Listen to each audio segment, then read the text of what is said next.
Hi friends, இன்றைக்கி நம்ம வீட்டு சமையலில் ஃபஸ்ட்டு டிஃபனுக்கு நல்லா காரசாரமான கார குழிப்பணியாரம் பண்ணியிருக்கேன். இங்கே பாருங்கள், நல்லா சாஃப்டாக சூப்பரான கார குழிப்பணியாரம். குழிப்பணியாரத்துக்கு நல்லா சூப்பரான ஒரு காம்பினேஷன்னா அது மிளகு தக்காளி சட்னி. நல்லா சூப்பராக இருக்கும். இந்த குழிப்பணியாரத்துக்கும் இந்த மிளகு தக்காளி சட்னிக்கும் செம்ம காம்பினேஷன். அப்புறம் கொஞ்சமாக பழைய சாதம் வச்சுருக்கேன். அப்புறம் சூடான சாதத்துக்கு இந்த கிளைமேட்டு இந்த சென்னையில் நிறைய மழை பெய்யுது. தமிழ்நாடு ஃபுல்லாகவே மழையாக இருக்குது.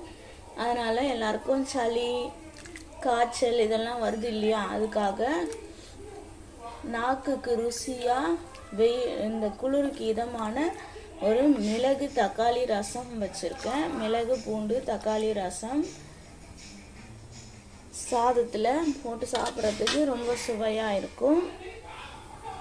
இவ்வளோதான் எங்கள் வீட்டு சமையல். வாங்க ஃப்ரெண்ட்ஸ், சாப்பிடலாம். இந்த வீடியோ உங்களுக்கு பிடிச்சிருந்தா லைக் பண்ணுங்கள், ஷேர் பண்ணுங்கள், சப்ஸ்கிரைப் பண்ணுங்கள். மறக்காமல் லைக் பட்டனை ப்ரெஸ் பண்ணுங்கள்.